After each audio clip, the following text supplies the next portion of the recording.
And now, boys, all stand as we sing I Vow To Thee, My Country. I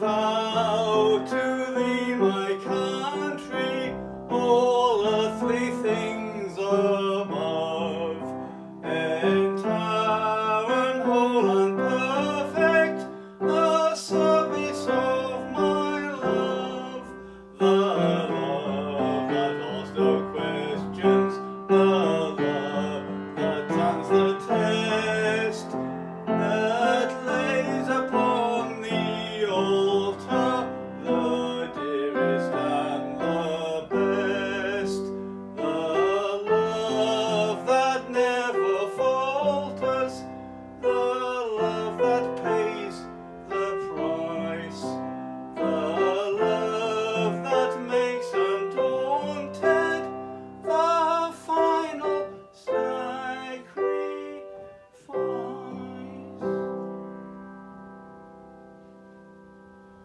Well, it's 1961 and by now I've been transferred to a local grammar school, the Magnus Grammar School in Newark, because I passed something called the 13 plus, unfortunately for me.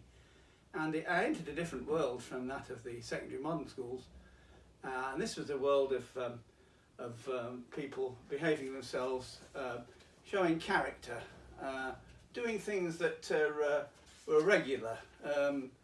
You had to learn to work in a team, to be unified, it was a form of tribalism really, and the more you did it, the higher you got in the school, and you ended up as a prefect or maybe even head boy.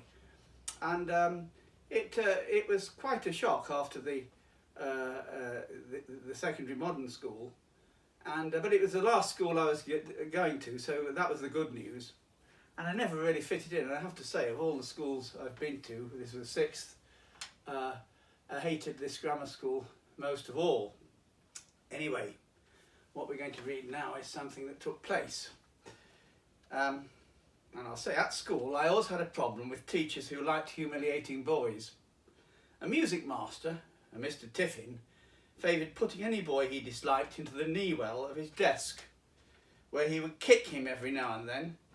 It was Tiffin who pushed my head down on a piano keyboard several times in front of the class after I had announced that I played the piano by ear. Can you play it now? What does that sound like, boy? You either play it properly or you don't. An English master, Mr. Todd, was very sarcastic.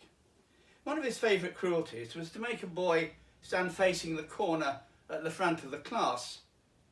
He would then run at the boy and kick him in the backside while reciting something appropriate, such as, "To be or not to be." The sad thing is, they would always get laughs. So rather than sucking up, as many did with the purpose of becoming a prefect, I decided instead to carry the sword of secret justice, whether these teachers bullied me personally or not. But comeuppance beckoned, well, nearly, as you'll see at this interview. Coming, Grills, sit down. This is Detective Constable Bratby. He would like to ask you a few questions. Dr. Claiborne settles behind his headmaster's desk and turns to the copper. Would you care to take a seat, Detective Constable? The grim, thin-faced man shakes his head. He pulls out a small black notebook without looking up. That's because he is staring at me. Have you been thieving? No, why? Well, someone has. A bird bath went missing last week from the front door of Dr. Dodd's house. And this week, the column on which it was sat. That buggered off as well. Could you please not swear, Detective Constable? This is a grammar school, and by the way, it is Mr. Todd, not Dr. Dodd. Sorry, headmaster, fine by me. I'll make that alteration to the name of the victim of the crime.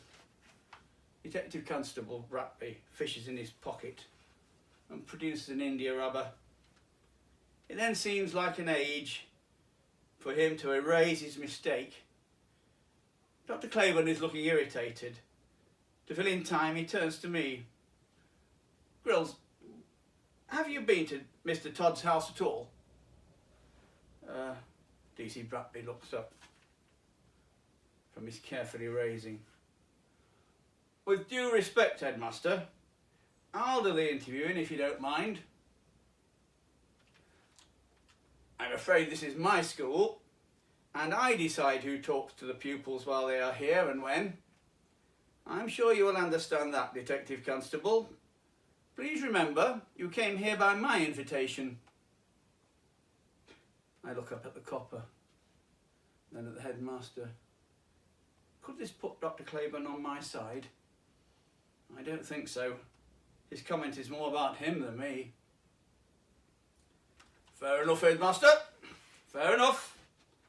But it was your Mr. Dodd that complained to the police, and it was us who had to ask your permission in here. But let's get on with it then, shall we? The headmaster grimaces. So, what's your first name, son? Vaughan. Vaughan, eh? That's unusual. May I call you by your first name? Yes. Good. So, have you nicked a bird bath, Vaughan? But why would I want a concrete bird bath? Aha, so why would you know it was concrete? Dr. Claiborne interjects. I suppose most of them are. I seize on this. Ours is. I caught it from a dustbin lid myself. The copper pauses. I can press on. So I won't read another one, would I? The copper's bogus friendly manner evaporates instantly. Now then, don't you start getting clever with me, Sonny Jim, or we'll have you to continue with this interview down the station. I prefer this to remain in the school for the moment, Detective Constable. The information you have. The copper shrugs, looks down at his notebook and starts flicking back a few pages. A neighbour of Dr. Dale. Mr. Todd, I interrupt cheekily. A neighbour of Mr. Todd says he saw two youths, one answering your description, a lot of fair hair, the other about 5'10", hanging about the night of that first reported crime. The other fits the description of Stephen Smith Creed. That gentleman, I understand, is a friend of yours. I'd prefer we didn't mention the other pupil at this moment, Detective Constable. Sorry, headmaster, but that is what I was told to my inspector, my Mr. Dodd himself. He turns to me, a phony smile now. Well, Vaughan, was you there? No. I see. Well, you won't mind taking part in an identity parade then, will you? Now he's got me. I cannot refuse. No. Is there anything else, Detective Constable? Just one or two things, headmaster. Vaughan, do you refer to Mr. Dodd in a disrespectful way, especially in the presence of younger pupils? I don't understand. Vaughan, I think you do understand. He consults his notebook. You refer to him as Cod Eyes. Do I see a very slight smile play across the headmaster's lips? It's Mr. Todd's nickname. Everyone calls him that. I see. And everyone puts up a sign on the top of a piano in the school hall saying, let me see, a song for Cod Eyes, join in at 1 p.m. today. Did you write that? And was you the one playing the piano in the school hall at dinner time to younger pupils, leading a chorus of... He consults his notebook again. Bye bye bird bath, bye bye, thus producing a humorous atmosphere. Yes, it was quite humorous. The headmaster intervenes again. Well, whether you stole Mr. Todd's bird bath or not, Grills, it was in bad taste and it gave a poor example to younger boys. And I'll be dealing with that particular incident, Detective Constable. Do you have any further questions of Grills?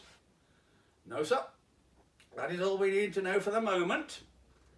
We'll be in touch about the identity parade. Good. That is all, Grills. I'll be speaking to you later, as you will not be surprised to hear. I get up, nod to the headmaster, nod to the copper, and leave. My legs are shaking, I'm fucking sunk. Identity parade. I'll be expelled, at the very least. I'm now standing next to my motorbike outside the Newark Bagdas Grammar School, and I'm nervously dragging on a fag, which I cover between puffs into my helmet. Oh no, here is the copper. He's marching in my direction. Here he is. He now has a thin, mean face right in front of mine. The fag is ignored, but the tone is menacing. Hello, Vaughan. Looking forward to the identity parade? You won't have to wait long. By the way, was you acquainted with Dr. Tiffin? Mr. Tiffin? Oh yes, he taught music here. I think he went to Yorkshire. Indeed he did, Vaughan. Indeed he did. His life was made miserable here. By people like you, Vaughan, weren't it? I didn't know that. Oh, you did, Vaughan. Oh, you did. Was you the one responsible for sending him some outsized women's corsets from Gamagers in London? Cash on delivery?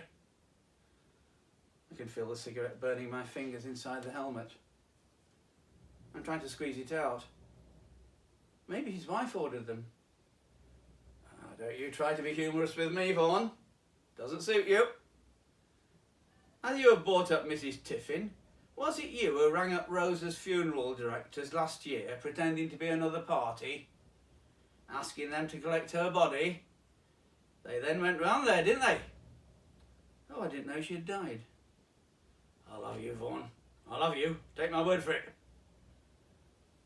Clapping me on the shoulder, he turns abruptly and walks away. The identity parade took place, but the neighbour failed to recognise anybody, which was strange, as we had asked him very foolishly where Cod-Eyes lived, and after which we did the deed. It was many years before I heard that the neighbour loathed Mr. Todd.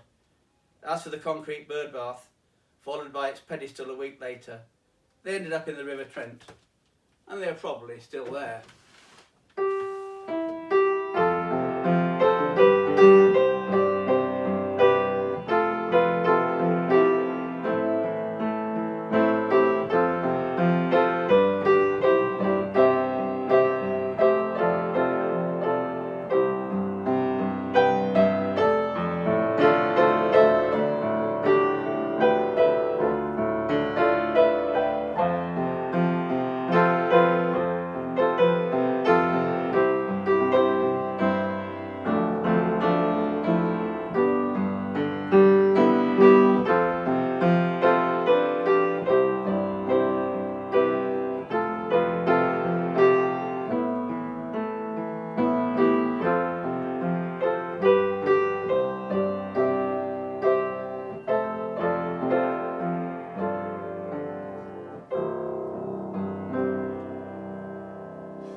I looked at Magdalene Grammar School a year or so ago on Wikipedia, and I was quite shocked to see what I read. It's now one of these academy schools, takes girls as well as boys, but they had a list of notable former pupils.